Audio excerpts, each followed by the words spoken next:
हरियाणा के यमुनानगर में डेंगू का कहर लगातार बढ़ रहा है। डेंगू के जहां 405 नए मामले सामने आ चुके हैं, वहीं चिकनगुनिया के 371 मामले दर्ज किए गए हैं। यमुनानगर के लगभग सभी इलाकों में डेंगू एवं चिकनगुनिया के केस पाए गए हैं, जिसके बाद स्वास्थ्य विभाग ने विशेष अभियान चलाकर डेंगू मच्छर का लार्वा मिलने पर कई सरकारी एवं प्राइवेट अस्पतालों एवं सरकारी भवनों के अधिकारियों को नोटिस भी जारी किए हैं।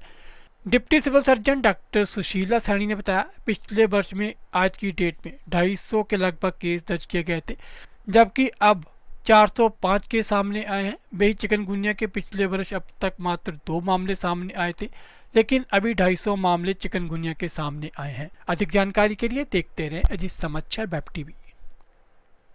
आज तक की डेट में हमारे पास 405 डेंगू केसेस रिपोर्ट हुए हैं और 371 चिकनगुनिया केसेस रिपोर्ट हो चुके हैं। पिछले साल के कंपैरिजन में अगर आज तक की डेट का डाटा मैं बताऊं तो पिछली बार जैसे इस टाइम तक हमारे पास 250 केस थे, लेकिन सैंपलिंग भी 3368 लगभग सैंपलिंग हुई थी। तो अब सैंपलिंग भी डबल हो चुकी है। 9646 सैंपल हमने लिए हैं अभी तक। तो उसके अकॉर्डिंग देखा जाए तो इक्वल सा ही रेशो है। पर चिकनगुनिया का नेचुरली पिछली बार सिर्फ 2 केस थे, इस बार 371 केसेस हैं। सैंपल भी इंक्रीज हुए हैं इस बार। अभी तक चिकनगुनिया के 2791 सैंपल हो चुके हैं और पिछली बार आज की डेट तक का डाटा हम देखें तो 29 सिर्फ सैंपल हुए थे। तो उसके अकॉर्डिंग, सैंपल के अकॉर्डिंग देखा जाए तो केसेस उतने ही हैं, लेकिन वैसे पॉजिटिविटी रेट ज्यादा ही है। मैम, जैसे सरकारी विभागों में भी लार्वा मिला था, उनको क्या उन पर कोई एक्शन किया गया है?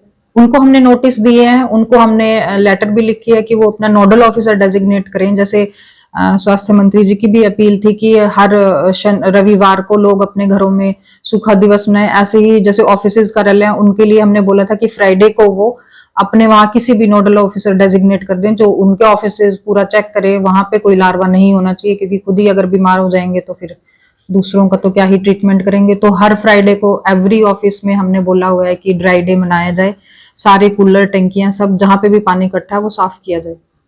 मैम, कितने सरकारी विभाग थे जिनको नोटिस दिया गया?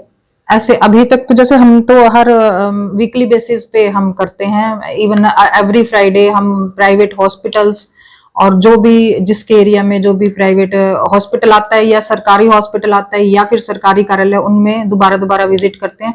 मोस्टली वो कहने सुन लेते हैं कि अगली बार हमें नहीं मिलता लार्वा, पर जिनको बार बार कहने के बावजूद भी अगर उनके यहाँ लार्वा मिलेगा तो उनकी हम डिफॉल्टर में लिस्ट में डाल देते हैं नाम, और वो डीसी ऑफिस में शेयर किया जाता है ताकि उनका चालान किया जा सके।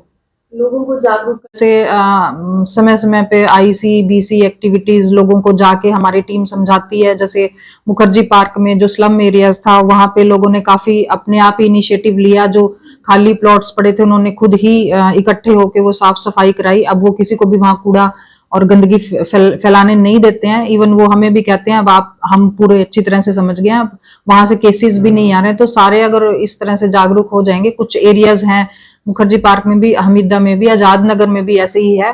लोगों ने काफी, जब उनके घरों में पॉजिटिव आए तो उन्होंने इनिशिएटिव लिया, तो काफी जगह इम्प्रूवमेंट है। पहले से लोग सुनते भी हैं, कुछ लोग हैं जो नहीं, फिर भी नहीं सुनते।